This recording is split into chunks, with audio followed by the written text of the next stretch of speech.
시간이 되었으므로 2020년 10월 18일 주일 예배를 주님께 올려드리겠습니다. 다 같이 묵도하심으로 예배를 시작하겠습니다.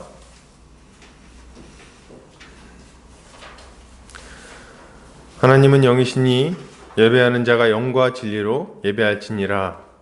사랑과 은혜가 많으신 하나님 아버지 감사합니다.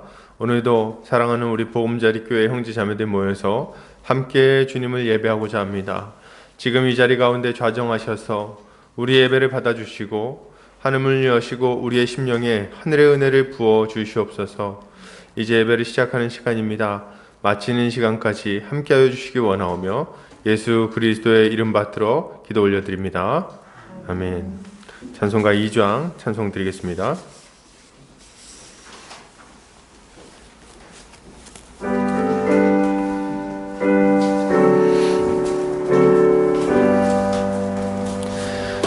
찬양 성부 성자 성령 성삼위일체께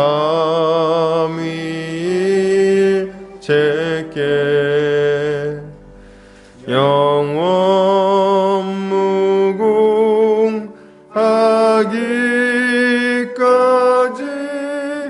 영광을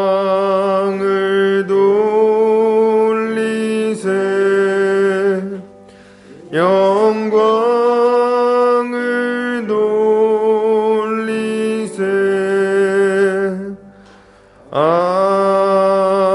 아멘. 다 같이 사도신경으로 우리의 신앙을 고백하겠습니다. 성경 맨 앞 페이지를 참고하시면 되겠습니다. 다 같이 고백합니다.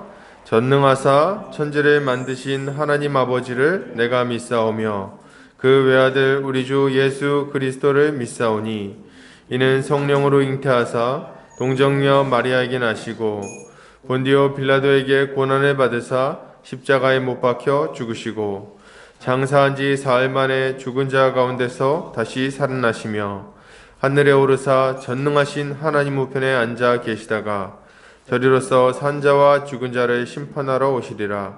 성령을 믿사오며 거룩한 공예와 성도가 서로 교통하는 것과 죄를 사하여 주시는 것과 몸이 다시 사는 것과 영원히 사는 것을 믿사옵나이다. 아멘. 다 같이 우리 주님이 가르치신 기도하겠습니다. 하늘에 계신 우리 아버지여, 이름이 거룩히 여김을 받으시오며 나라 임하옵시며 뜻이 하늘에서 이룬 것 같이 땅에서도 이루어지이다. 오늘날 우리에게 일용할 양식을 주옵시고 우리가 우리에게 죄 지은 자를 사하여 준 것 같이 우리 죄를 사하여 주옵시고 우리를 시험에 들게 하지 마옵시고 다만 악에서 구하옵소서. 대개 나라와 권세와 영광이 아버지께 영원히 있사옵나이다.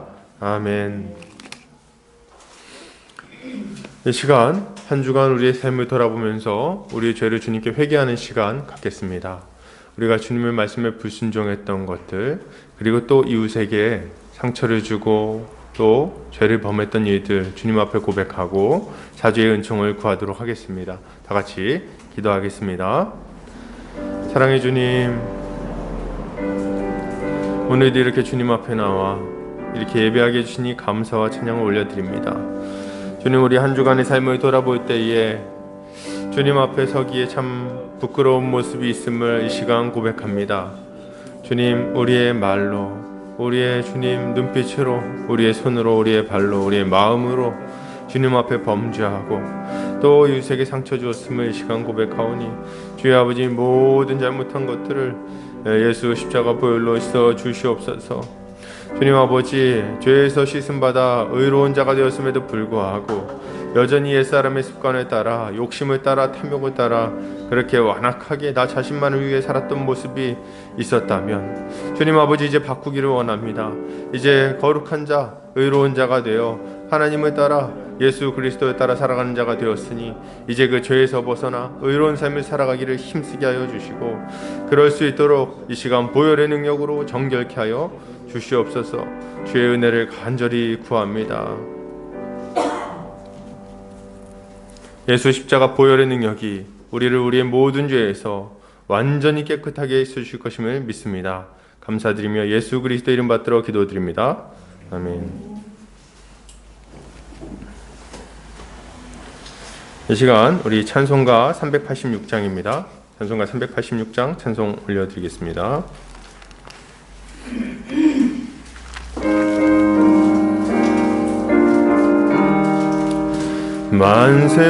만세반석 열린 곳에 내가 숨어 있으니 원수마귀 손 못 대고 환난 풍파 없도다.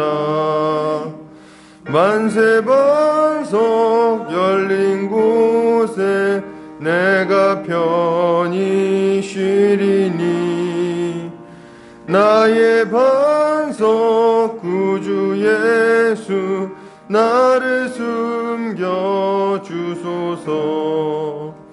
죄에 매여 죽을 인생 편히 쉬기 바라니 주의 가슴 넓은 품에 내가 찾아 안기네. 만세반석 열린 곳에 내가 편히 쉬리니 나의 반석 구주 예수 나를 숨겨 주소서.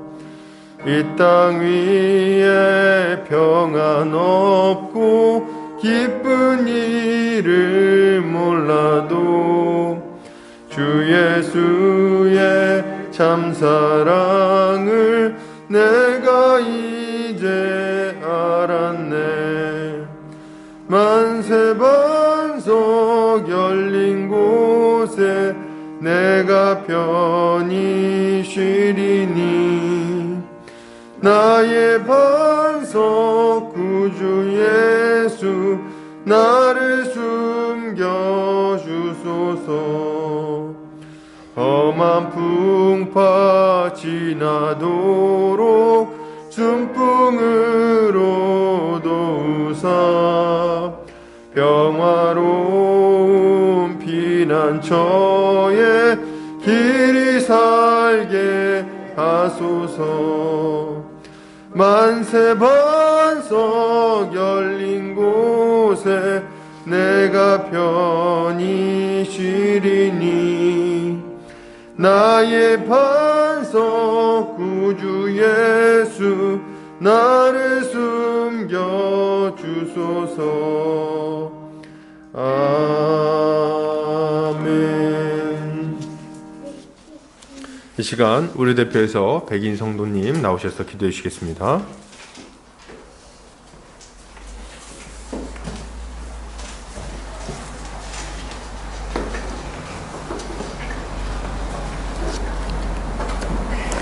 자비로우신 하나님의 넓고 큰 은혜에 감사와 찬양을 올려드립니다. 인간의 죄의 문제를 해결해 주시고자 하나님의 본체가 되시는 예수님을 완전한 인간의 모습으로 이 땅에 보내셔서 십자가에서 하나님의 공의를 만족시키신 하나님의 측량할 수 없는 사랑과 무조건적이며 초월적인 하나님의 놀라운 사랑을 확증시켜 주심에 감사드립니다. 이 모든 것이 하나님의 크신 은혜임을 고백하며 예수 그리스도께서 십자가에서 이루신 죄사함의 공로를 의지하여 감사함으로 은혜의 보좌 앞에 나아가오니 우리의 예배를 기뻐 받아주시기를 원합니다. 방황하고 유리하는 인생 가운데 친히 찾아오신 주님, 목자 없는 양같이 갈 길 몰라 헤매이며 굶주림과 위협 가운데 있는 인생들의 모든 문제를 아시고 주의 권능으로 건지시고 다스리시며 개입하사 옳고 바른 길, 생명의 길, 가장 선한 길로 인도하시는 선한 목자 되시는 우리 하나님을 찬양합니다. 그리스도 예수 안에서 새로운 피조물, 새 것이 된 우리들이오니 이제는 우리의 능력이 아닌 성령의 능력을 힘입어 거룩한 삶을 살아가게 하여 주옵소서. 날마다 자기 자신을 부인하며 자기 십자가를 지고 주님을 따르는 참된 제자로 살아가도록 성령으로 붙들어 주시길 원합니다. 하나님이 계획 가운데 보금자리 교회를 이곳에 세우시고 이 시간까지 주의 은혜로 이끌어 주심에 감사를 드립니다. 영적 지도자로 안정현 담임 목사님을 세우셨사오니 성령의 충만함을 허락하사 복음의 말씀을 정확하고 풍성하며 부지런하게 전하고 가르침으로 인하여서 성도들이 말씀의 꼴을 풍족히 먹고 영적 성장과 부흥이 일어나게 하여 주시옵소서. 협력 목회하시는 안정훈 목사님께도 은혜의 말씀으로 충만케 하사 인터넷 사역을 통해서 하나님께 돌아오는 영혼들이 날마다 더하게 하여 주시길 원합니다. 자라나는 다음 세대들을 돌아보아 주시고 세상의 잘못된 가치관에 물들지 않게 하시며 진리의 말씀으로 굳게 세워주셔서 하나님께서 펼쳐주실 미래를 향하여 힘차게 전진하는 하나님의 사람들 다 되게 하여 주시옵소서. 말씀을 받는 이 시간 굳은 마음을 기경하여 주시고 부드러운 마음과 사모하는 마음으로 목사님을 통해 하나님 말씀을 믿음으로 받고 아멘으로 화답하게 하여 주옵소서. 또한 들은 바의 말씀을 믿음으로 화합하여 삶의 현장에서 하나님 말씀을 구체적으로 실천함으로 인하여서 많은 열매를 맺는 저희들 되게 하여 주시길 원합니다.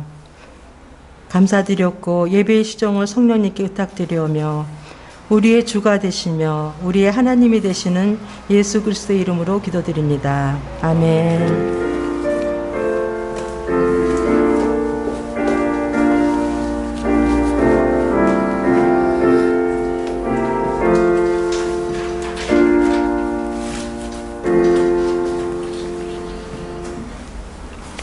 이 시간 유리문답하는 시간 갖겠습니다.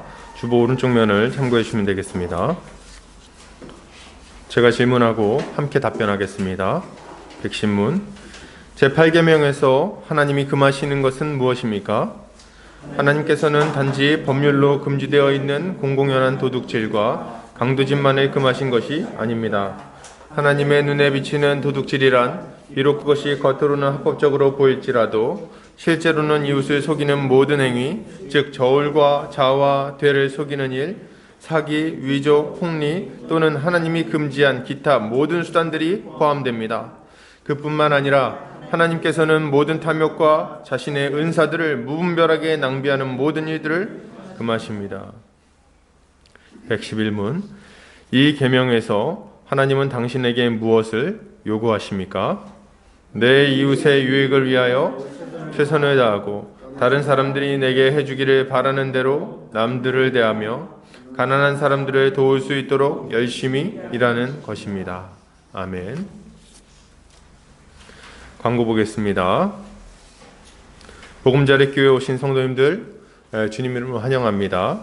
주님 안에서 함께 자라갔으면 좋겠습니다. 코로나 바이러스가 유행 중입니다. 인사는 악수 대신 목례로 하도록 하겠습니다. 좀 불편하시더라도 마스크를 잘 착용해 주시면 감사할 것 같고요. 그리고 이제 이번 주까지는 따로 특별히 이제 오후 교육이 없습니다. 식사도 없고 다음 주부터는 좀 이렇게 주의하는 선에서 우리가 좀 진행을 하려고 합니다. 그렇게 아시면 될 것 같고요. 오후에는 아마 교회론 교육이 이어서 진행이 되겠습니다. 말씀선교센터와 한책의 사람들, 말씀운동연합과 누룩운동, 장신 바이블 스터디와 숙명회대 시카모임 가운데 많은 열매가 맺혀지도록 기도해 주시면 감사하겠습니다. 이번 주에 지난주죠. 지난주 이제 화요일부터 금요일까지 이제 말씀선교센터에서 목회자 이제 신학 훈련 학교가 열렸어요. 그래서 이제 거기에 이제 약 140명 정도의 목사님들이 모여서 말씀을 듣고 훈련을 받았습니다. 그래서 기도해 주신 것 감사드립니다. 말씀 보겠습니다. 마가복음 12장입니다. 마가복음 12장 38절에서 40절 말씀입니다. 제 성경으로는 신약성경 77페이지에 있습니다. 마가복음 12장 38절에서 40절.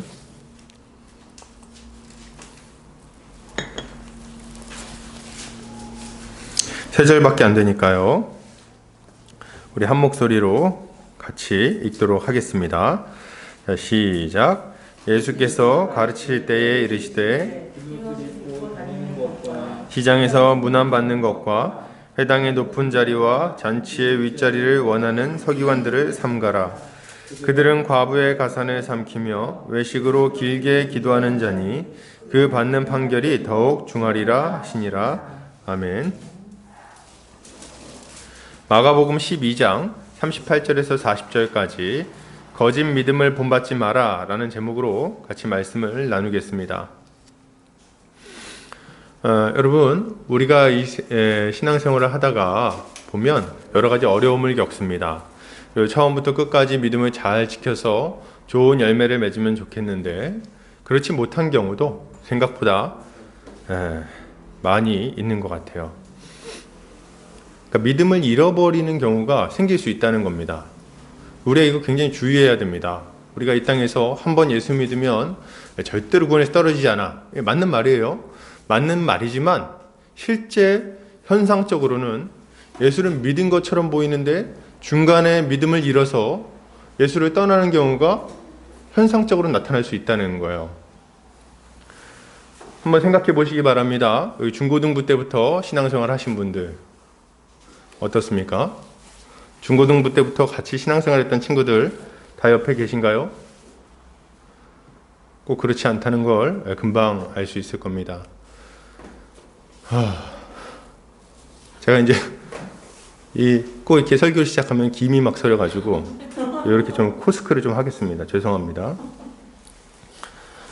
제가 이제 중고등부 때도 신앙생활을 같이 했던 형제 자매들이 많이 있었는데 저는 고등학교 2학년 때부터 예수님을 제대로 믿었습니다. 그래서 사실 제대로 믿었다는 것도 예수를 믿었다는 거지 신앙생활을 똑바로 한 건 아니었어요. 그래서 고등학교 때는 사실 날라리 신자처럼 이렇게 교회를 다녔습니다. 그때 중고등부 그 회장, 부회장들이 정말 열심히 하는 친구들이었어요. 제가 처음 교회를 갔을 때가 생각이 납니다. 딱 그 청신대학교 신관 3층, 전 청신대학교였거든요. 그 문을 열고 딱 들어가면은 중고등부가 약 50명가량 모였습니다. 디귿자로 이렇게 앉아가지고 예배를 드리고 있었는데 딱 문 열고 들어가면 문 열고 들어가는 그 바로 앞에 3명이 딱 앉아 있었어요. 중등부 회장, 부회장, 총무. 얘네들이 딱 들어가면서부터 기도를 얼마나 뜨겁게 하든지 막 그냥 그 소위 방언이라는 거 아시죠? 그 방언으로 막 뜨겁게 기도를 하는 거예요. 얼마나 뜨겁게 기도하는지 제가 처음 보고 느낀 감정은 얘네들이 미쳤다. 이런 생각을 제가 했었어요. 그 정도로 뜨겁게 중학교 3학년짜리들이 기도를 하고 그랬습니다. 교회의 대수사는 얘네들이 다 달려들어서 했었어요. 저는 이제 제 후배들이고 그 친구들은 그리고 제 동기들도 있습니다. 동기들도 있고 회장했던 자매도 있고 뭐 총무했던 형제도 있고 막 그런데 그때 있던 그 회장, 총무 그 직분자들 다 어디 있을까요? 다 교회를 안 다녀요. 그 앞에서 그렇게 열심히 뜨겁게 기도했던 그 친구들이 교회를 안 다닙니다. 이게 어떻게 말이 되냔 말이에요. 제가 이제 제 친구 다 이렇게 열심히 하다가 다 이렇게 한 명씩 떨어지고 막 그랬었는데 그 중에 이제 제 친구 동기 고등학교 때 이제 회장을 2년 동안 회장을 했던 자매가 한 명 있습니다. 이 자매가 이제 딱 고등학교 졸업하면서 딱 그렇게 얘기를 했어요. 보통 이제 고등학교 졸업할 때 그 선생님들이 와가지고 유초등부 교사로 막 끌고 갑니다. 교사로 막 데려가요. 그렇지 않습니까? 그렇게 하는데 이 자매가 이렇게 있어요. 언니, 저 1년만 쉴게요. 다 그렇게 얘기했어요. 2년 동안 회장하느라 너무 힘들었던 거예요. 그래서 1년만 쉴게요. 그리고 지금까지 쉬고 있어요. 여러분, 우리는 한 번 예수 믿으면 절대로 그게 취소되지 않는다는 걸 압니다. 그러나 여러분, 현상적으로는 그렇지 않을 수 있다는 걸 알아야 돼요. 믿음을 잃어버릴 수 있다는 거예요. 그러면 왜 우리 사랑하는 형제 자매들이 믿음을 잃어버렸을까요? 그 이유는 분명합니다. 말씀을 배우고 확신하고 그 안에 거해야 되는데도 불구하고 그 말씀 안에 거하지 않은 거예요. 죄에 빠져서 양심이 점점 마비되고 그리고 끝내는 믿음을 잃어버리게 된 것입니다. 제가 이 말씀을 왜 처음에 드릴까요? 우리도 언제든지 이렇게 될 수 있다는 걸 좀 알아야 되기 때문에 그렇습니다. 우리의 믿음은 한시도 흔들리지 않고 시종일 똑같습니까? 아니요, 그렇지 않습니다. 우리도 죄를 지으면 믿음이 약해지고 양심이 무뎌지고 점점 더 하나님으로부터 멀리 가게 되는 것을 금방 발견하게 됩니다. 이건 두려워해야 될 일이에요. 지금은 괜찮지만, 지금은 예배도 드리고 하나님의 찬양도 하고 말씀도 듣고, 그리고 어떻게 하든지 간에 죄와 싸우려고 애쓸지 모르지만, 우리가 까딱 잘못하면, 한순간 삐끗하면 어느 순간인가 믿음을 잃어버릴 수 있다는 겁니다. 그러므로 우리는 우리의 믿음을 늘 점검하고 우리가 무엇을 조심해야 할 것인지를 잘 배울 필요가 있어요. 잘 배워야 된다. 그런 의미에서 우리 오늘 본문을 통해서 우리가 어떻게 믿음을 지킬 것인지, 무엇을 조심해야 될 것인지 같이 한번 살펴보도록 하겠습니다. 오늘 본문은, 이 마가복음 12장 본문은 이스라엘이 심판받는 이유를 쭉 설명하고 있어요. 12장 제일 전반부는 뭘 얘기합니까? 포도원 농부들의 비유를 들어서 이스라엘이 왜 심판받을 수밖에 없는지, 저 포도원 농부들에 해당하는 이스라엘의 종교 지도자들이 왜 하나님의 저주를 받아 망할 수밖에 없는지가 잘 나옵니다. 그리고 그 이후부터는 그들이 그런 상태에 빠지게 되는 원인을 쭉 설명하는데, 한마디로 얘기하면 성경도 하나님의 능력도 모르기 때문이에요. 무지하기 때문에 그렇습니다. 하나님께서 그렇게 많은 말씀을 주시고 그렇게 많은 선지자를 보내시고 그렇게 많은 이적과 기사를 보여주셨음에도 불구하고 그것을 마음에 새기지 않고 그것을 허투루 듣고 함부로 흘려보내고 그리고 그것을 잊어버렸기 때문에 그들은 무지 가운데 빠졌어요. 적절한 교훈을 받지 못한 겁니다. 그 결과는 뭡니까? 엉뚱한 질문을 막 하는 거죠. 가이사에게 세금을 내야 됩니까? 안 내야 됩니까?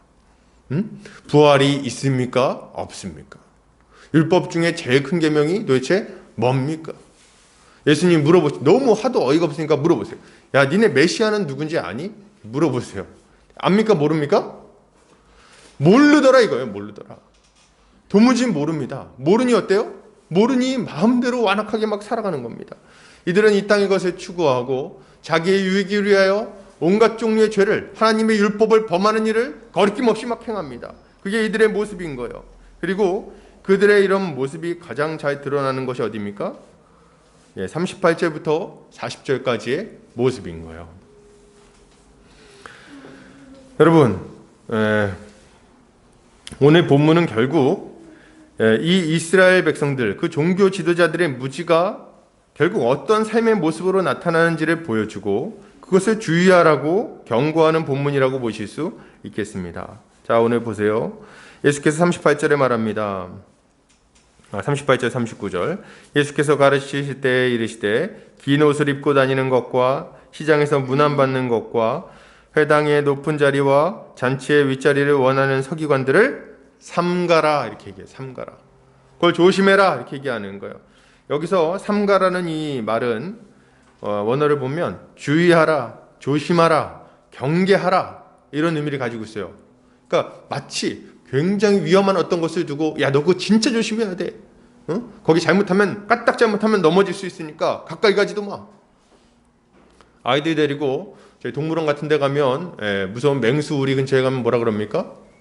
얘기하죠. 저 가까이 가지 마, 물릴 수도 있어, 이렇게 얘기하는 거잖아요. 마찬가지로 지금 우리 주님은 저기 있는 저 바리새인과 서기관들의 모습을 보면서 그들을 극히 조심하라고 경고하고 계시는 겁니다. 주님은 그들에 대해서 이렇게 말씀하십니다. 마태복음 23장 3절입니다. 같이 한번 읽어볼까요? 자, 시작. 그러므로 무엇이든지 그들이 말하는 바는 행하고 지키되 그들이 하는 행위는 본받지 말라. 그들은 말만 하고 행하지 아니하며. 우리 주님은 그들의 말은 지키되 그들이 하는 행위는 본받지 말라고 이야기하십니다. 왜냐하면 그들은 율법을 맡은 자들이기 때문에 그래요. 모세의 자리에 앉아서 율법을 맡았기에 율법을 가르칩니다. 그러니 율법은 그들의 가르침이라고 볼 수 없어요. 하나님의 가르침을 그냥 전달하는 거니까. 그래서 율법은 어때야 돼요? 지켜야 돼요. 율법은 지켜야 됩니다. 근데 뭘 따르면 안 됩니까? 이들의 행위는 따르면 안 된다는 거예요. 왜요? 이들의 행위가 어땠길래? 이들은 여기 보는 대로 말만 하고 그리고 어떻게 합니까? 행하지 않기 때문에 그렇습니다.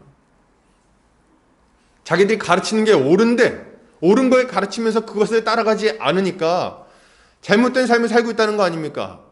그러니 가르침은 따를지언정 그들의 삶은 따라가지 말라고 엄하게 경고하는 거예요. 여러분, 우리는 그들의 이런 모습을 아주 엄히 경계하고 극히 조심하고 주의해야 되겠습니다. 이게 우리에게 나타나야 될 모습인 거예요. 조심해야 된다. 말만 하고 행하지 않는 그들의 모습 조심해야 된다. 말하는 것은 우리가 듣고 따를지라도 그들의 행위는 아주 조심해야 되는 거죠. 그러면 바리새인과 서기관들의 행위는 구체적으로 뭘까요? 한번 오늘 본문에 보면 두 가지 정도로 이제 나눠서 얘기를 해볼 수 있을 것 같아요. 첫째로 바리새인과 서기관들은 높은 자리를 좋아하고 대접받는 것을 좋아했어요. 우리 38절, 39절 같이 한번 읽어볼까요? 시작. 예수께서 가르치실 때 이르시되 긴 옷을 입고 다니는 것과 시장에서 문안받는 것과 회당의 높은 자리와 잔치의 윗자리를 원하는 서기관들을 삼가라. 그러니까 이들의 모습이 이제 이랬다는 건데, 먼저 긴 옷을 입고 다녔다 이렇게 얘기를 해요. 긴 옷. 이거는 이제 그 제사장들이나 혹은 이렇게 그 법관들 이런 사람들이 입는 굉장히 권위 있는 옷입니다. 그래서 교회에서 이렇게 뭡니까 이렇게 가운이라고 그러죠. 교회 가운 같은 거 보신 적 있나요? 목사님들 가운 입는 거? 그런 가운을 막 입고 다니는 거예요. 딱 보면 누군지 알게. 그리고 그들의 옷에는 술이 달렸어요. 이렇게 생긴 술이 달렸는데 요건 이제 눈에 확 띄는 술이었어요. 이거 보면은 아, 저 사람 종교 지도자구나 알 수 있게끔 복장에서부터 이런 것들을 막 달고 다녔습니다. 그리고 몸에는 성구함이라고 불렸던 필렉터리를 걸고 다녔어요. 그래서 말씀 구절이 들어있거든요. 그걸 달고 다녔어요. 그러니까 딱 보면은 뭐 지금으로 치면 어떻게 얘기할 수 있을까요? 성경책을 이렇게 딱 들고 끼고 한쪽에 성경책 두꺼운 걸 끼고 그리고 옷은 아주 이렇게 가운 같은 걸 딱 입고 그렇게 딱 이대팔 가름말 하고 딱 다니는 거죠. 그럼 뭐라는 걸 딱 알 수 있습니까? 아, 교회의 지도자구나, 목사구나, 뭐 이런 딱 알 수 있게끔 하고 다녔다는 거예요. 그럼 어디로 다녀요?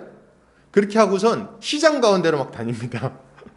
보통 시장 갈 때는 이렇게 티셔츠 입고 편하게 다니지 않나요? 근데 이 사람들은 안 그랬어요. 이 사람들의 목적이 장 보는 데 있지 않다는 걸 우리가 알 수가 있죠. 그럼 목적이 어디 있는 겁니까?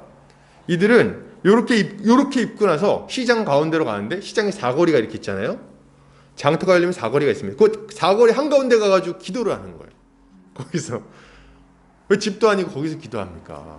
거기서 딱 가가지고 딱 서가지고 하늘 우러러 기도합니다. 하나님 아버지, 전능하신 아버지 이렇게 기도를 하는 거예요. 거기서 기도하고 그리고 토라를 보통 암송했다 그래요. 그래서 말씀을 쭉 거기서 이제 암송하는 거예요. 들으라 이스라엘아 쉐마 이스라엘 하면서 쭉 거기서 막 암송. 그럼 주변에 지나가는 사람들이 어떻습니까? 아우 대단하구나. 저분 아주 존경받을 만한 분이구나. 아주 경건한 하나님의 일꾼이구나. 뭐 이렇게 다 생각을 했다는 거예요. 그러니까 자기 자신을 높이기 위한 모든 수단과 장치를 딱 마련하고 그러고 돌아다니고 있다는 거죠. 그리고 이들이 좋아하는 게 뭡니까? 이들이 좋아하는 거는 39절이에요. 38절 39절이죠. 시장에서 문안 받는 것. 그러니까 그렇게 하고 다니면서 사람들이 아유 목사님 안녕하세요. 아유 잘 지내셨어요. 아유 여기 대단하시네요. 뭐 이런 얘기 듣는 걸 좋아했다는 거예요. 그리고 여기 가면은 이제 대접받는 걸 좋아했는데 회당의 높은 자리와 잔치의 윗자리를 원했대요. 이 사람들은 그런 걸 굉장히 좋아하는 거예요. 높은 자리에 올라가서 앉아 있는 거. 그래서 이제 회당, 이때 당시에 이제 유대인들은 회당이라는 곳에서 신앙생활을 했는데 교회당이라고 생각하시면 돼요. 지금으로 치면. 근데 이 회당에는 앞에 이제 법궤가 있고 이렇게 단상 같은 게 있죠. 그리고 그 앞에 의자가 있습니다. 시트 오브 아너라 그래서 명예의 좌석이라는 게 있었어요. 이 좌석은 이쪽을 보고 앉는 게 아니라 이 의자처럼 저쪽을 보고 앉는 의자입니다. 그래서 그 큰 교회 보면은 앞에 보면 이렇게 딱 장로님들 의자가 쫙 있어요. 그런 의자인 거예요. 거기에 앉는 거를 좋아했어요. 이 사람들이. 거기에 앉으면 뭡니까? 이 사람이 이 회당에서 존경받을 만한 사람, 여기서 인정받는 사람이라는 의미를 가지고 있는 거예요. 그 자리에 앉아가지고 이렇게 딱 대접받는 거 좋아했고, 그리고 이제 보면 잔치에 윗자리를 원했다 이렇게 얘기하는데 이거는 잔치의 특급 상석을 의미합니다. 잔치가 이렇게 벌어지면은 잔치도 상석이 있었어요. 그래서 그 앞에 자리에 좀 높은 그 좌석이 마련되어 있었는데 거기는 침대가 있었답니다. 침대. 생각해보면 이 사람들이 진짜 웃긴 사람들이에요. 침대가 따로 마련되어 있고 사람들이 다 그걸 보는 거예요. 이 사람들은 존귀한 자다. 거기에 따로 누워서, 그러니까 우리로 치자면 뭐 호텔 헤드석이라고 할 수 있을까요? 거기 이렇게 누워가지고 이렇게 딱 옆으로 비스듬히 누워서 거기서 음식을 먹는 거예요. 그러니까 이런 아주 특별한 대우를 받고 인정받고 영광받는 것을 좋아하는 자들이 누구였냐? 바로 이 바리새인과 서기관들인 거예요. 여러분, 이게 왜 문제입니까? 좀 높은 자리에 올라가면 안 됩니까? 좀 대접받으면 안 되나요? 우리 좀 이렇게 나이도 있고 좀 어느 정도 열심히 했으면 사람들한테 인정받아야 되는 거 아닌가요? 그 정도를 의미하는 게 아니에요.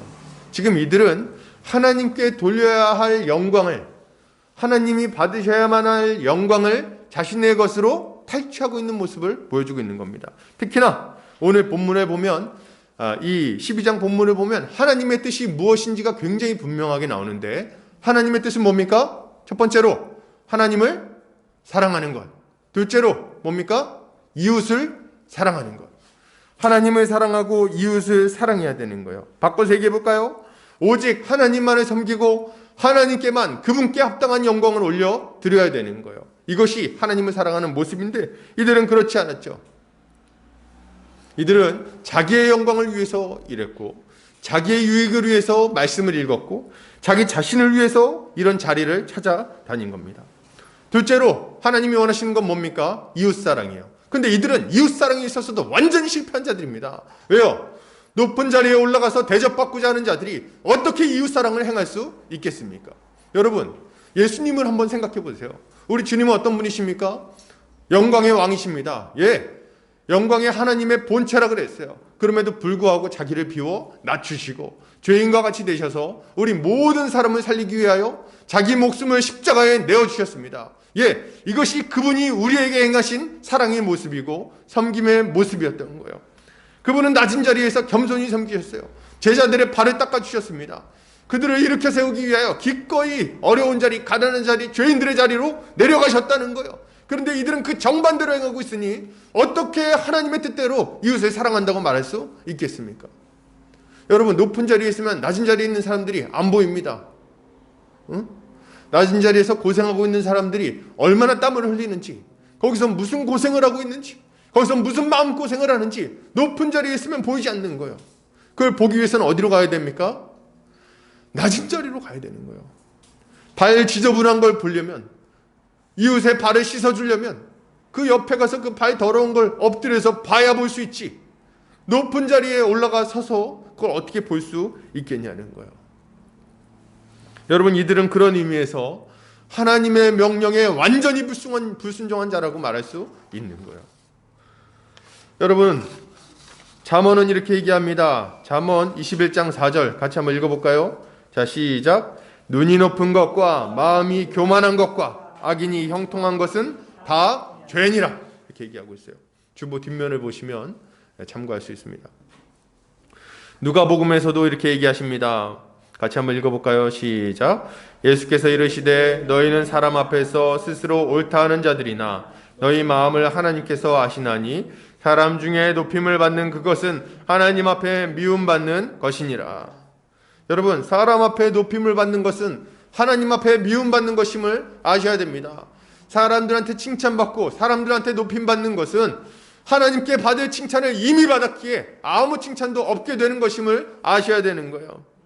여러분, 높은 자리에 올라가는 것, 이렇게 마음을 교만하게 하는 것, 이런 모습은 누구의 모습을 따라가는 겁니까? 예, 마귀 사탄의 모습을 따라가는 거예요. 이 대표 주자가 마귀 사탄입니다. 유다서에 보면 이들에 대해서 이렇게 얘기합니다. 자기 위치를 지키지 아니한 타락한 천사들이라고 말하고 있어요.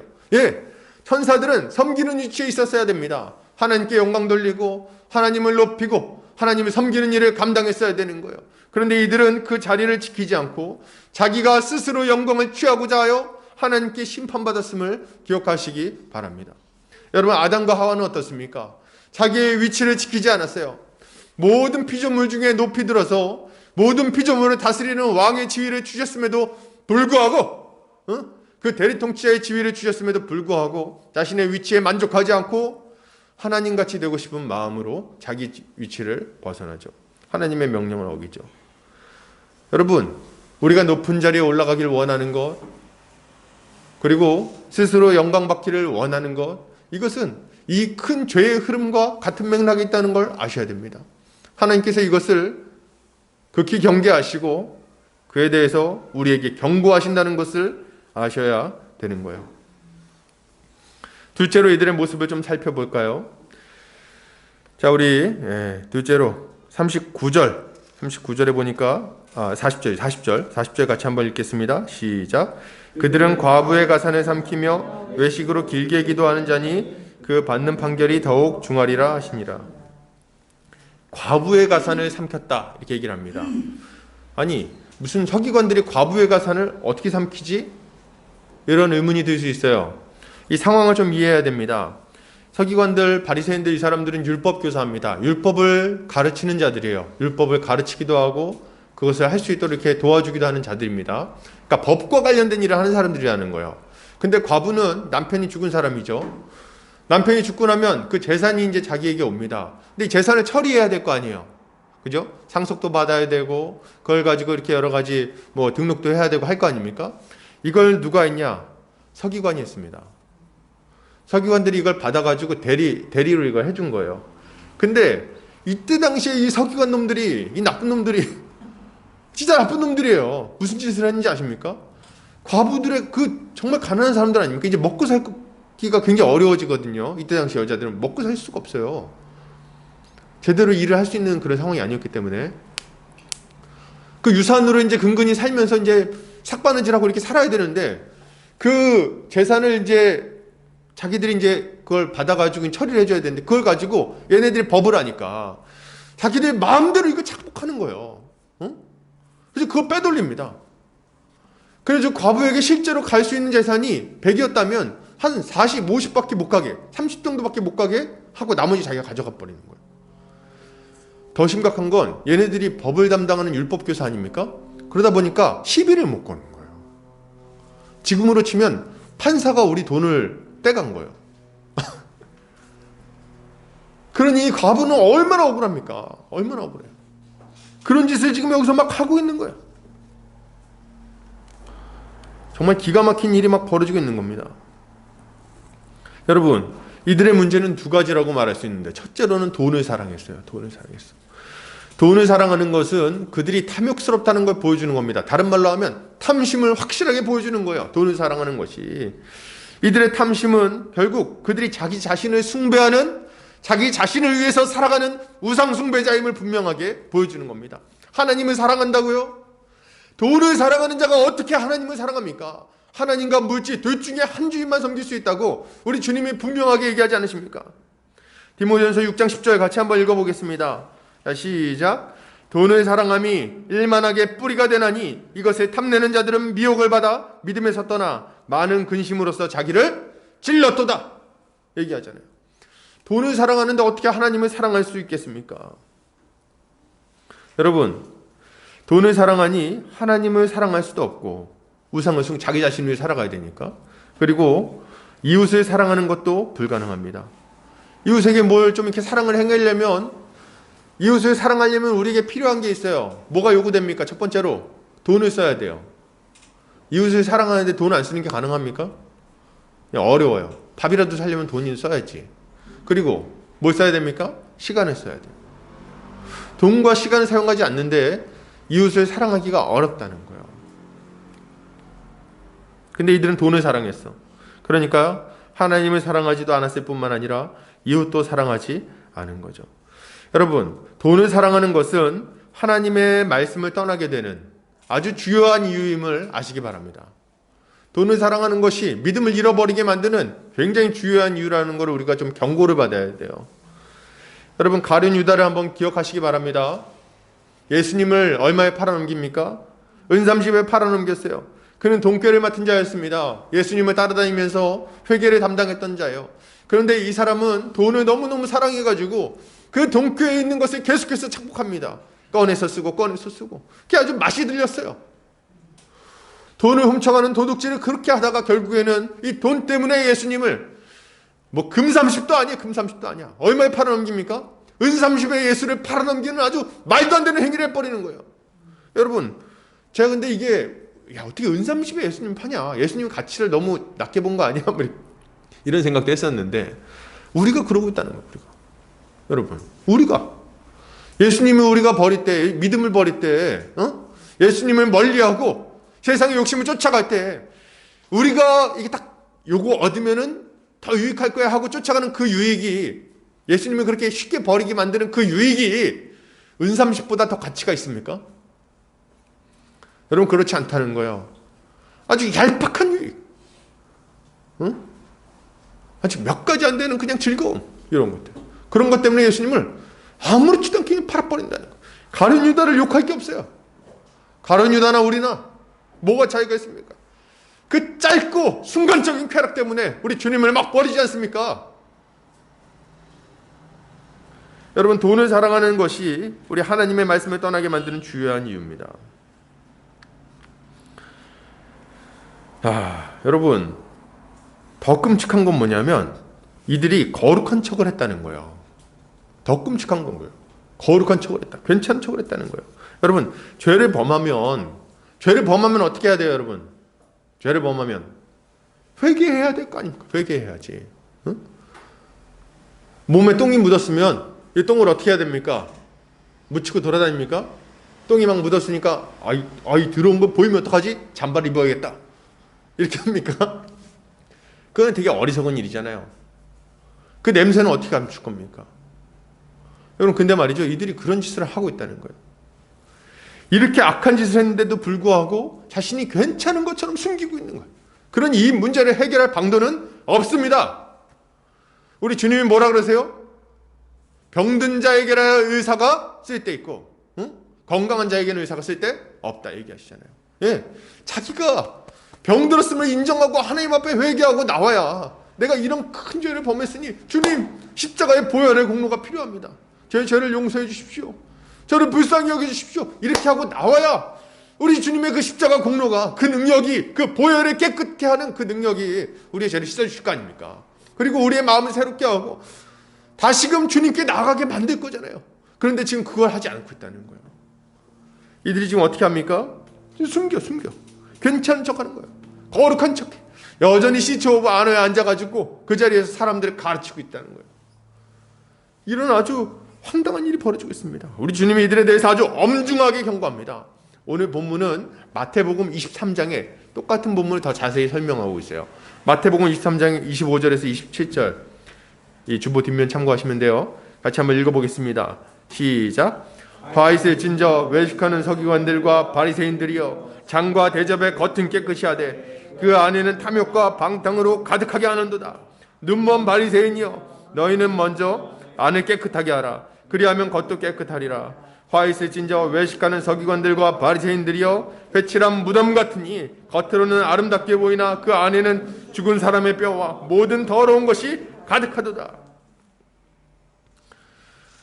지금 이들에 대해서 뭐라고 얘기합니까? 회칠한 무덤 같다, 이렇게 얘기합니다. 이 회칠한 무덤들이요, 이거 예수님이 종종 쓰시는 표현이에요. 이게 뭐냐면 얘네들은 이제 장례 문화가 흙에다가 묻는 게 아닙니다. 이 이스라엘 지역은 동굴이 많았어요. 자연 동굴이. 그 자연 동굴 안에다가 시체를 갖다가 이렇게 앉혀놓고 그 앞에를 커다란 바위를 이렇게 굴려서 막는 겁니다. 막아놔요. 근데 막아놓은 다음에 안에서 시체가 썩기 시작하면은 시체 썩는 냄새가 장난 아니거든요. 제가 맡아보진 않았는데 경험자의 얘기를 들어보면 그 어떤 냄새보다 지독하답니다. 그걸 견딜 수가 없대요. 그 이장할 때 이제 한 번은 이제 이 무덤에 물이 차갖고 이장을 했던 분이 이제 그 길 남경을 봤는데, 부모님 아닙니까? 부모님인데도 가까이 못 가는데 냄새가 너무 심해서 그 정도로 지독하답니다. 그 썩고 막 이렇게 하는데 그 냄새가 지금 이 동굴에 가득 찰 거예요. 새어 나오면 어떡합니까? 그래서 어떻게 해요? 바위로 막고 바위 틈새를 석회 가지고 이렇게 싹 발라서 막아버리는 겁니다. 거기 석회 하얀색 아닙니까? 싹 막아서 깨끗하게 만들어 놓는 거예요. 그래서 겉으로 볼 때는 어때요? 하얗고 깨끗하고 깔끔한 느낌이 드는데 그 안에는 뭐가 있다는 겁니까? 시체에 썩어서 가스가 가득 차고 진물이 흘러내리고 있는 시체가 그 안에 있다는 거예요. 여러분, 우리 주님이 우리에 대해서 이렇게 고백하십니다. 만물보다 심히 부패한 것이 사람의 마음이다. 예, 우리 안에 이렇게 끔찍한 죄가 막 썩어 문드러지고 있는데 그것을 깨끗하게 꾸밀 수 있다는 거예요. 여러분, 이걸 좀 두려워하셔야 됩니다. 이걸 두려워하셔야 된다는 거예요. 우리 안에 온갖 종류의 죄악이 썩어 문드러지고 있는데도 불구하고 여전히 괜찮은 척할 수 있다는 것을 두려워하셔야 돼요. 사람들이 모른다는 거예요. 이걸 몰라요. 내가 뒷구녕으로는 이상한 짓거리하고 못된 짓거리하고 아주 악독한 마음을 품고 살아가는데 겉으로는 종교 생활을 잘하는 것처럼 보이게 할 수 있다는 겁니다. 여러분, 다윗 왕을 아십니까? 이게 진짜 무서운 얘기인데요. 다윗 왕이 괜찮은 왕이잖아요. 근데 다윗 왕이 밧세바라는 여자랑 자기의 부하 우리아의 아내 밧세바랑 간음을 행합니다. 우리아가 전쟁터에서 자기를 위하여 싸우고 있을 때 그 아내를 취해서 그 아내랑 불륜을 저질러요. 제가 지금 하려고 하는 얘기는 그런데도 불구하고 다윗이 아무 티가 안 났다는 거예요. 응? 다윗이 밧세바랑 간음을 저지른 다음에 사람들이 다 알았습니까? 아니요. 자기 부하 우리아를 이 일 때문에 죽이거든요. 다른 사람한테 시켜가지고 죽여버립니다. 군대장관 요압을 시켜서. 살인을 저지르고 난 이후에도 다윗은 여전히 거룩한 왕으로 그 자리에 앉아있다는 거예요. 여러분, 나단 선지자가 와서 너희 나쁜 놈아 이렇게 얘기하기 전까지는 그 자리에 여전히 앉아있는, 거룩한 척하고 괜찮은 왕인 척하고 하나님의 사람인 척하고 그 자리에 앉아있을 수 있다는 겁니다. 이게 얼마나 두려운 일입니까? 그는 이제 완전히 망해버린 거예요. 그 영혼이 이제 완전히 망하는 거예요. 여러분, 이 바리새인과 사두개인들, 서기관들, 이들이 망할 수밖에 없는 이유는 여기에 있습니다. 자신들이 그렇게 끔찍한 죄를 짓고 막 살아감에도 불구하고 회개하지 않는 것, 그걸 드러내지 않고 이중적으로 괜찮은 척하면서 살아가는 것. 여러분, 우리는 이들의 행위를 본받지 않아야 됩니다. 이것을 극히 주의하고 조심하고 경계해야 되는 거예요. 그 자리에 우리가 서게 될까봐 벌벌 떨어야 됩니다. 우리도 어느 순간 높은 자리 좋아하고 인정받기 좋아할 수 있는 거 아닙니까? 저도 뭐 애기 전도사 때, 이제 막 전도사 됐을 때, 그럴 때는 막 겸손했어요. 그래가지고 뭐 이렇게 목사님 모시면, 네, 목사님! 이렇게 탁! 아주 이렇게 겸손하고. 성도님들이 이렇게 인사하면, 안녕하십니까, 성도님, 이렇게 겸손하고. 이건 어쩔 수 없이 겸손한 것도 좀 있었어요. 겸손 안 하면 어떡할 거예요, 애기 전도사가. 목사 되고 이렇게 되면서, 지금은 또 겸손하죠. 개척교회 겸손. 아주 그냥.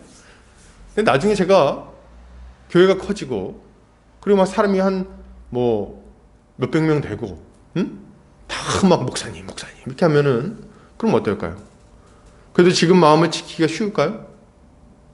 지금 혹시 직장인들 여기 혹시 있다면, 내가 직장을 막 다니면서 지금 평사원들이 있을 때야 항상 그냥 부장님 이렇게 하지만, 나중에 내가 이제 막 상무되고, 전무되고, 올라가가지고 좀 이렇게 어깨에 힘 좀 줄 수 있는 자리에 갔을 때, 그때 이렇게 겸손할 수 있겠습니까?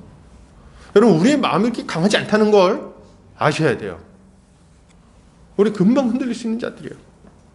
그렇기 때문에 우리는 주의해야 됩니다. 우리 주변에 우리 믿음의 선배들을 좀 보시고 경고를 좀 받으셔야 돼요. 우리 자꾸 욕하죠. 어떻게 교회 다니는 사람이 저럴 수 있어? 20년 전, 30년 전에는 우리보다 훨씬 열심히 있고 훨씬 깨끗하고 훨씬 겸손했던 사람들이라는 거예요. 지금 막 위에서 막 어떤 목사님들이 막 이상하다고 막 욕하죠. 그 목사님들 20년 전, 30년 전에는 개척교회, 천막교회에서 막 거기서 아등바등 했던 사람들이에요. 겸손히 막 성도들 발을 닦고 말이죠. 누가 그렇게 안 될 거라고 장담할 수 있습니까? 우리는 그들의 행위를 본받지 않아야 돼요. 조심해야 되는 거예요. 아주 경계해야 되는 거예요. 여러분, 우리도 돈에 사로잡혀서 탐욕스럽게 바뀔 수 있습니다.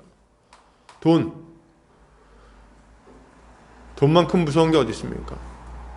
응? 돈만큼 또 매력적인 것도 어디 있어요? 돈 몇 푼 때문에 사람을 죽이기도 하고 살리기도 하는 거 아닙니까? 돈. 지금이야 뭐 특별히 아쉬운 거 없으니까 괜찮을지 모르지만, 사흘 굶고 다만 넘는 사람 없다는 얘기가 있어요. 왜요? 그만큼 이게 중요한 문제인 거예요, 한편으로는. 근데 우리가 이것을 극히 경계하지 않는다면 우리도 어느 순간인가는 막 돈. 그래서 너 그거 왜 하는데? 돈도 안 되는 걸. 이런 얘기를 막 입에 달고 살 수 있다는 거예요. 누구 좀 도우려고 그러면, 야, 그거 돈도 안 되는데 왜 하냐? 이거 좀 이렇게 교회 좀 나가려고 그러면, 야, 그 돈이 나오냐, 떡이 나오냐, 뭐 이렇게. 뭐 하려고 그러면 돈. 우리가 그럴 수 있다는 거예요, 여러분. 심지어는 목사님들까지도 그럴 수 있는 거예요.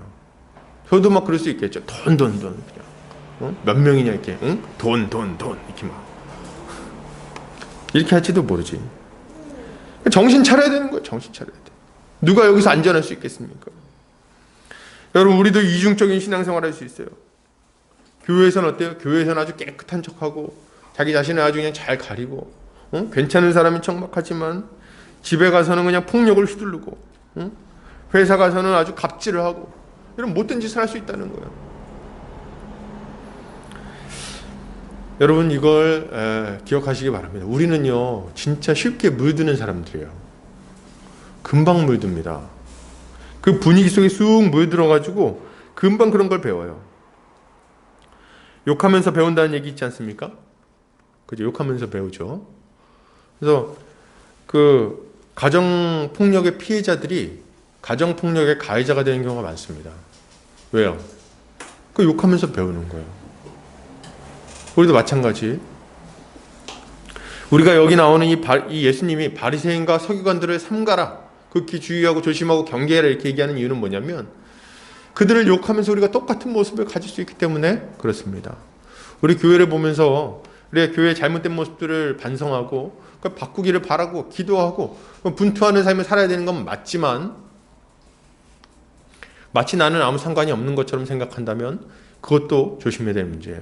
우리는 극히 경계함을 받아야 되는 거예요. 주의하고 조심하고 경계하자.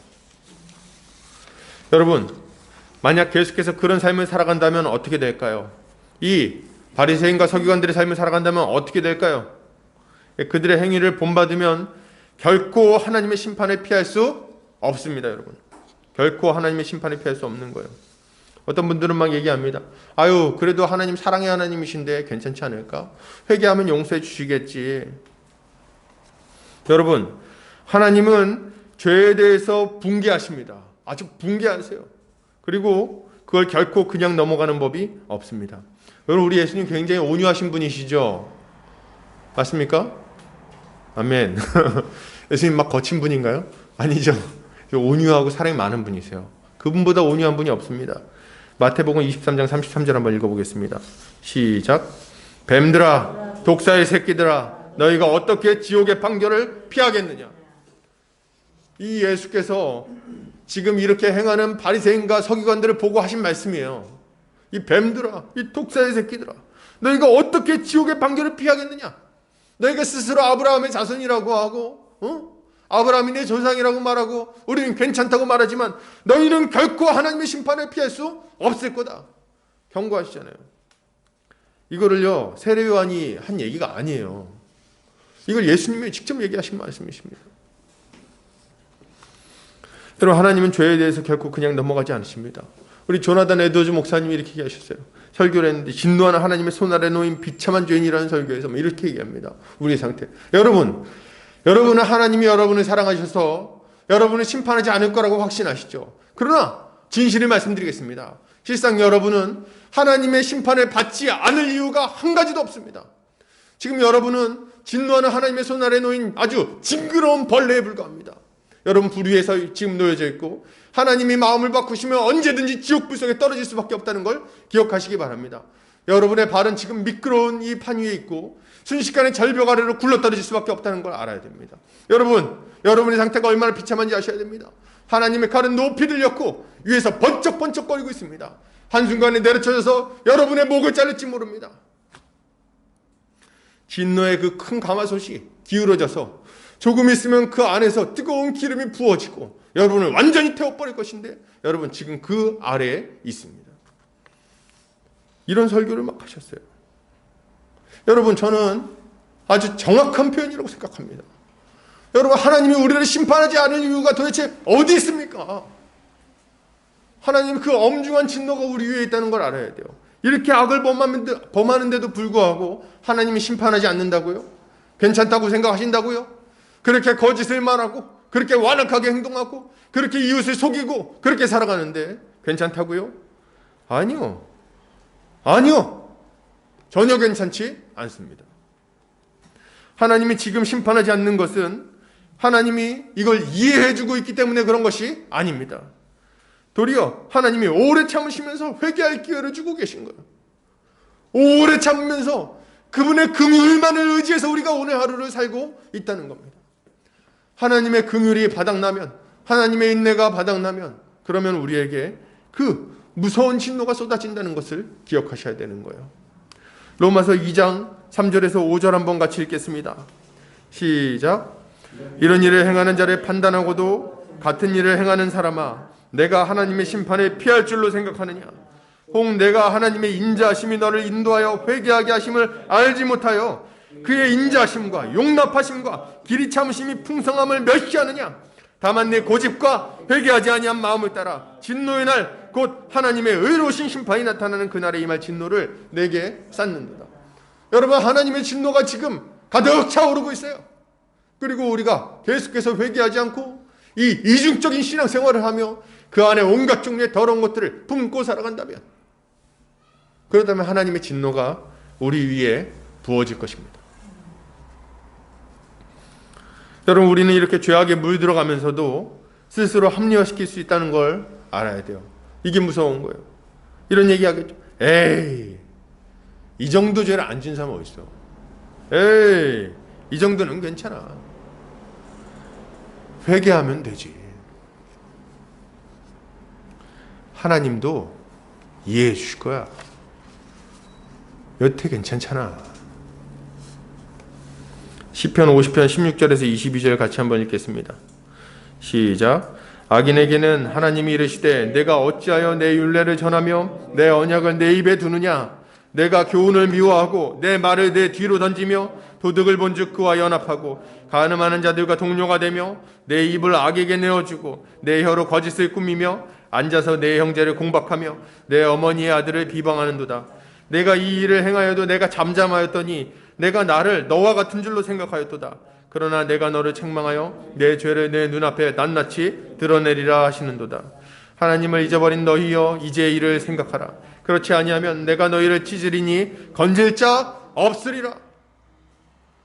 하나님께서 우리를 찢으시면 누가 그것을 막아줄 수 있겠습니까? 자기 스스로 합리화시키는 자들은 막 얘기합니다. 하나님도 이해해 주실 거야. 하나님은 말씀하십니다. 내가 잠잠하였더니 네가 나를 너와 같은 줄로 생각하였도다.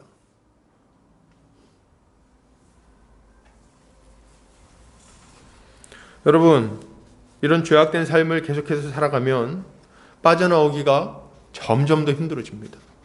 점점 더 힘들어지는 거예요. 점점 더 우리의 양심은 무뎌지게 될 것이고 우리는 믿음에 있어서 파선한 자가 될 수도 있습니다. 디모데전서 1장 19절에서는 그래서 믿음과 착한 양심을 가지라고 권면합니다. 같이 읽어볼까요? 시작. 믿음과 착한 양심을 가지라. 어떤 이들은 이 양심을 버렸고 그 믿음에 관하여는 파선하느니라. 예, 선한 양심을 가져야 돼요. 이 착한 양심, 잘 기능하는 양심을 가져야 됩니다. 양심의 기능은 뭡니까? 양심은 사이렌 같은 거라고 생각하시면 돼요. 경보기 같은 겁니다. 우리가 죄를 범할 때 우리가 죄를 딱 짓잖아요. 그러면 이 양심이 막 소리를 내는 거예요. 뭐라고 소리를 냅니까? 너 잘못했어. 너 지금 그거 죄진 거야. 계속 우리의 마음을 찌릅니다. 고통스럽게 만들어요. 우리의 귀를 시끄럽게 만듭니다. 그래서 마음이 아주 복잡해지고 번잡스러워지고 견디지 못하고 회개하게 되는 거예요. 이게 양심의 역할입니다. 그런데 여러분, 우리가 이 양심의 소리를 거절하면 어떻게 되는지 아십니까? 이 양심의 소리를 거절하고 계속해서 귀를 막고 계속해서 그 이중적인 신앙생활을 유지하며 계속해서 죄 가운데 거할 때 양심은 그 소리가 줄어듭니다. 점점 더 양심이 무뎌지는 거예요. 죄를 짓고 났는데 괜찮아. 처음 죄 졌을 때는요, 죽을 것 같아요. 세상에 내가 이런 죄를 짓다니. 세상에 하나님, 제가 잘못했습니다. 제가 미쳤군요. 두 번째 죄를 지면요, 그 정도까지 안 옵니다. 세 번째는요, 아주 무뎌져요. 네 번째는요, 그때부터 그냥 하나님도 아시니까 이렇게 돼버리는 거예요. 믿음과 착한 양심을 가지라. 어떤 이들은 이 양심을 버렸고 그 믿음에 관하여는 파선하였느니라.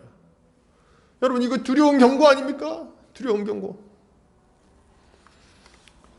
그러므로 우리에게 요구되는 것은 이런 악한 삶에서 당장 돌아서는 겁니다, 여러분. 당장 회개하고 돌이키셔야 되겠어요. 디모데후서 3장 5절 같이 한번 읽겠습니다. 시작. 경건의 모양은 있으나 경건의 능력은 부인하니 이 같은 자들에게서 네가 돌아서라. 더 이상 그 자리에 있지 말고, 그들 따라가지 말고, 그들과 함께하지 말고 당장 그 자리에서 돌아서라. 거기 계속 있으면 너는 망할 수밖에 없다. 돌아서라. 언제까지 그 자리에 머물러 있을 거냐?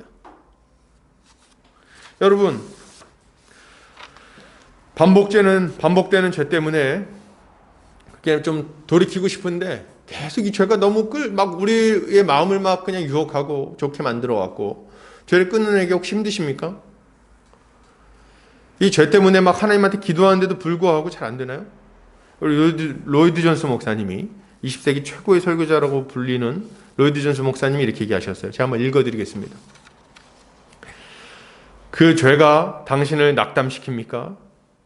여러분은 그 죄에서 해방시켜달라고 기도해 왔는데 여전히 그 죄를 짓고 있습니까? 그러면 여러분에게 충고 한마디 해드리겠습니다. 그것에 대해 기도하는 일을 멈추십시오.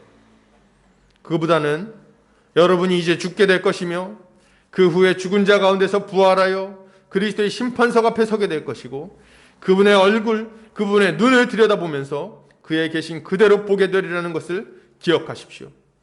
그리고 나서도 여전히 여러분이 그 죄를 짓고 있다면 이해하기가 어려운 일입니다. 여러분, 경고를 받으시기 바랍니다. 우리는 죄에서 떠나 하나님의 심판을 피해야 하는 거죠. 계속해서 보겠습니다. 그럼 이제 우리는 어떻게 살아야 될까요? 우리 어떻게 살면 됩니까? 이들을 삼가고 우리 주님을 따라 살아가면 되겠습니다. 먼저 우리는 우리가 제대로 살고 있는지를 늘 주의하며 자신의 삶을 좀 점검해야 되겠어요. 두렵고 떨리는 마음으로 늘 자기 자신을 좀 점검해야 된다는 거예요. 나 지금 제대로 가고 있나? 나는 지금 죄의 임박인 거 아닌가? 나 지금 지금 우리 주님 따라가고 있는가? 빌립보서 2장 12절 같이 한번 읽어보겠습니다. 시작. 그러므로 나의 사랑하는 자들아, 너희가 나 있을 때뿐 아니라 더욱 지금 나 없을 때에도 항상 복종하여 두렵고 떨림으로 너희 구원을 이루라. 여러분, 두렵고 떨림으로 너희 구원을 이루라, 이렇게 얘기하고 있어요. 여러분, 한번 구원받으면 땡이라고요? 누가 그런 얘기를 합니까? 누가 그런 얘기? 사도 바울이 그런 얘기를 합니까? 사도 바울은 우리가 예수를 믿으면 그로 말미암아 완전한 의를 얻게 되어서 하나님 나라의 예수 그리스도의 의로 들어간다는 것을 누구보다도 확실하게 얘기한 사람이에요. 그럼에도 불구하고 그는 우리에게 이렇게 경고합니다. 두렵고 떨림으로 너희 구원을 이루라. 여러분, 이 두 가지가 같이 갈 수 있는 거예요. 우리는 우리의 구원을 이루어 가야 됩니다. 우리의 믿음을 지켜야 됩니다. 우리의 믿음을 증명해야 됩니다. 확실한 열매가 나타나서 이 열매를 우리 하나님께서 인정해 주시는 그날까지 계속해서 복종하는 삶을 살아가야 되는 거예요. 그래서 계속 점검하세요. 나 지금 잘 따라가고 있나? 나 지금 죄의 임박인 거 아니야? 죄에 사로잡혀 있는 거 아니야? 나 혹시 이중적인 거 아닌가? 하나님 앞에 회개할 일은 없는가? 점검하셔야 되는 거예요. 그리고 우리가 배운 바 말씀을 굳게 붙들고 그 말씀에 순종하기를 힘써야 되겠습니다. 디모데후서 3장 14절 같이 읽겠습니다. 시작. 그러나 너는 배우고 확신한 일에 거하라. 너는 네가 누구에게서 배운 것을 알며. 우리는 배우고 확신한 일에 거해야 되겠어요. 하나님 말씀을 배워야 됩니다. 하나님께서 우리에게 뭐라고 말씀하시는지, 복음이 무엇인지, 예수 그리스도가 누구신지, 그가 우리에게 행하신 일이 무엇인지, 십자가가 어떤 의미인지, 십자가로 말미암아 우리는 어떤 존재가 되었는지, 그리고 이제 우리에게 요구되는 거룩한 삶은 어떤 모습인지 배워야 돼요.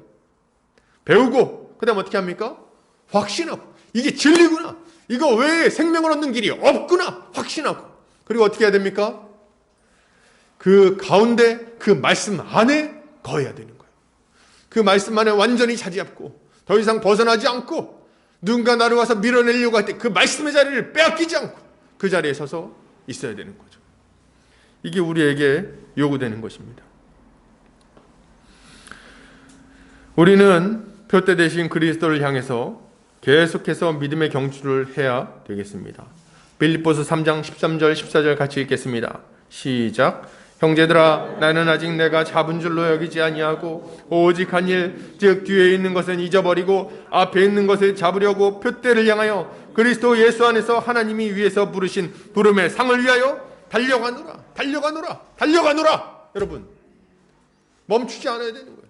여러분, 우리의 신앙은 언제 흔들리고 언제 약해지고 언제 무너질까요? 외부에 핍박이 있을 때 무너집니까? 큰 유혹이 있을 때 무너지나요? 예, 그런 것도 없잖아, 있겠죠. 그러나 우리가 정말 우리 주님을 위해서 충성스럽게 살기를 결단하고 계속해서 부단하게 믿음의 바퀴를 굴린다면 결코 믿음의 자전거는 넘어지지 않을 겁니다. 계속해서 주를 향해서 달려가야 되는 거예요. 표대를 바라보고, 주변에서 막 뭐라고 하든 이쪽으로 와라 저쪽으로 와라 여기로 와야 된다 절로 가야 된다 아무리 얘기를 해도 거기에 귀를 기울이지 않고 표대를 바라보고 달려야 되는 거죠. 그렇게 할 때 우리는 넘어지지 않을 수 있는 거예요. 여러분, 그때 우리가 바라봐야 될 분은 누구십니까? 예수 그리스도십니다. 우리에게 등을 보이며 우리 앞에 달리고 계신 분이 있으니 그게 누구십니까? 예수 그리스도십니다. 예수 그리스도의 십자가가 우리의 눈앞에 밝히 보이도록 그 십자가를 우리의 눈앞에서 떠나지 않게 해야 되겠어요. 그래서 마음에 두고 기억하고 그 뒤를 따라서 계속해서 십자가의 길을 걸어가야 되는 겁니다. 우리 주님이 우리에게 보여주신 모범을 보고 그 모범에 흉내내며 살아가야 되는 거예요. 아유, 난 예수도 아닌데 어떻게 이렇게 살겠어? 아니요, 여러분, 예수가 아니라 작은 예수입니다. 예, 여러분 안에는 그리스도의 영이 있습니다. 우리 하나님은 우리를 그리스도의 사람이라고 부르고 계세요. 우리 주님 뭐라 그러십니까? 우리 예수 그리스도는 머리요 교회는 그의 몸이라고 말씀하십니다. 예수 그리스도가 아니라니요? 그럼 교회가 아니라는 말입니까? 우리가 교회라면, 우리가 그리스도의 몸이라면, 그리스도의 충만한 영이 우리 가운데 거하고 계시다면, 그렇다면 우린 주님을 따라갈 수 있는 거예요. 우린 그분을 바라봐야 되겠어요. 그분의 십자가를 바라봐야겠어요. 예, 우리 모든 사람을 섬기기 위하여 십자가에 달리신 예수 그리스도의 그 섬김을 바라봐야 되겠습니다. 그분을 따라 걸어가야 되는 거예요. 계속해서 걸어가야 돼요. 우리도 낮은 자리에서 섬겨야겠죠. 여러분, 제가 그냥 지어낸 말이 아닙니다. 이렇게 살아간 사람이 얼마나 많이 있습니까? 우리 믿음의 선배들을 한번 보세요. 우리 믿음의 선배들 한번 생각해 보세요. 떠올려 보시라는 거예요. 우리 초대교회만 해도 얼마나 많은 믿음의 선배들이 있습니까? 장기려 박사님, 주기철 목사님, 손영원 목사님 한번 떠올려 보세요. 그들이 어떤 삶을 살았는가? 제 말이 거짓말인가? 떠올려 보세요. 여러분, 분명한 이미지가 떠오르실 겁니다. 마치 예수님 같은 삶, 마치 예수님처럼 이웃을 사랑하기 위해 자기 목숨을 내던지는 삶을 한 사람도 빠짐없이 살았다는 것을 기억하셔야 되는 거예요. 그들이 그 길을 막 걸어갔습니다. 우리 주님은 가난한 자들, 연약한 자들을 돌보기 위해서 자기 인생 전체를 사용하셨고, 그리고 우리 믿음의 선배들은 그 뒷모습을 보며 동일하게 낮은 자리에서 겸손하게 이웃을 섬겼어요. 뭘로요? 자기 자신을 내어주어 그들을 섬겼습니다. 그러니 여러분, 이제 우리도 어떻게 해야 되겠습니까? 우린 무엇을 바라보고 따라가야 되겠습니까? 예, 우리는 표대 대신 예수 그리스도를 바라보고 그 뒤를 따라가는 우리 믿음의 선배들을 바라보고, 그리고 우리 자신도 누군가에게 뒷모습을 보여주며 이 길을 걸어가야 되겠습니다. 이것이 우리가 이 땅에서 바리새인과 서기관들을 삼가며 살아가는 모습일 것입니다. 결론을 드립니다. 여러분, 우리는 바리새인과 사두개인들과 같은 거짓 신앙을 버리고 그들을 극히 경계해야 되겠습니다. 그리고 표대 대신 예수 그리스도, 우리의 유일한 모범 대신 예수 그리스도를 따라 우리의 인생 전체를 들여 그 삶을 살아가야 될 것입니다. 이렇게 살아갈 때 우리 주님은 우리에게 영광스러운 하나님 나라를 약속해 주실 것입니다. 그것을 믿고 우리 주님 따라가는 성도님들 되시기를 주의 이름으로 축복합니다. 기도하겠습니다. 사랑이 많으신 하나님 아버지, 감사합니다. 오늘 사랑하는 우리 보금자리 교회 형제자매들 함께 말씀을 나눴습니다. 주님 아버지, 정말 이 시대를 살아갈 때에 이 바리새인과 서기관들 같은 모습으로 살아갈 때가 있음을 주님 앞에 솔직하게 고백합니다. 이들처럼 탐욕스럽고 이들처럼 교만하고 이들처럼 이중적인 모습으로 살아갈 때가 있었음을 고백합니다. 주여 아버지 불쌍히 여겨주시고 우리의 이 모든 죄를 용서하여 주시옵소서. 우리 안에 숨겨놓고 숨겨놨던 꽁꽁 숨겨놨던 이 모든 죄를 이 시간 주님 낱낱이 드러내어 깨끗하게 씻어주시고 정결하게 하시고 다시금 주를 따라 살아가는 자로 정결한 자로 깨끗한 자로 우리 주님 받으실 만한 귀한 일꾼으로 세워지게 하여 주시옵소서. 주께서 우리에게 그런 은혜를 날마다 풍성하게 부어주시기를 원하오며 이 모든 말씀 거룩하신 우리 주 예수 그리스도의 이름 받들어 기도드립니다. 아멘. 이 시간 찬송가 50장 1절 찬송하면서 헌금하는 시간 갖겠습니다.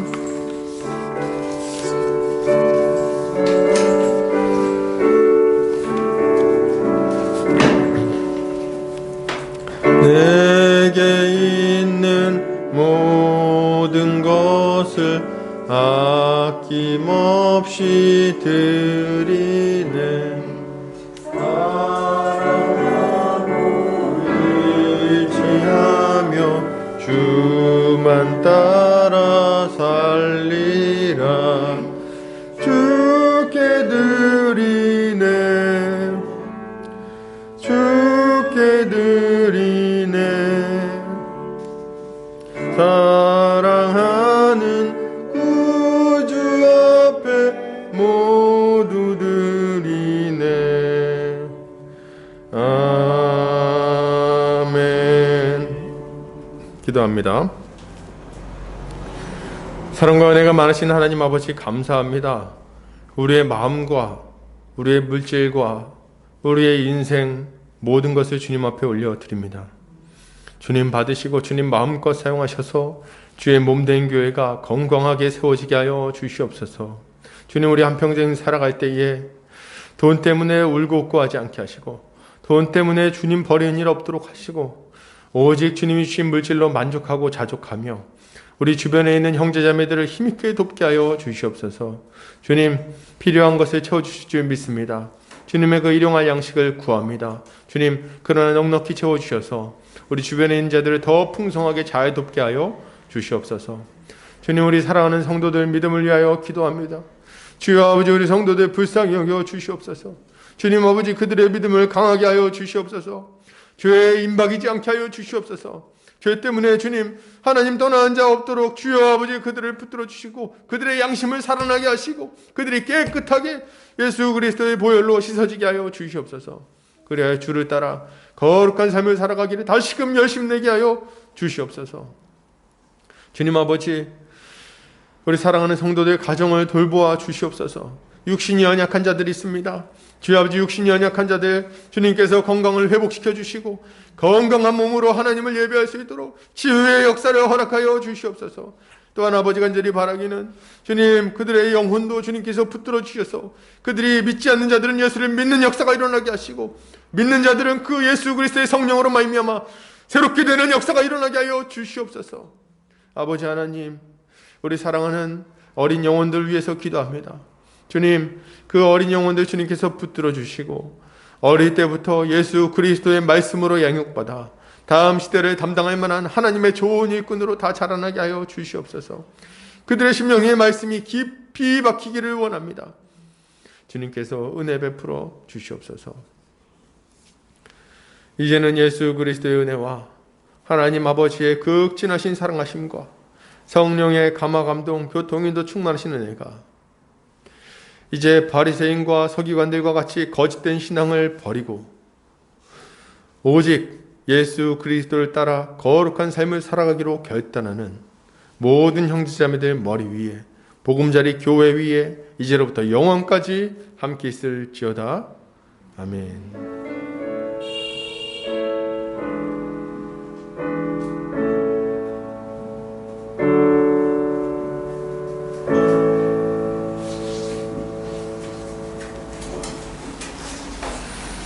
예배를 마쳤습니다.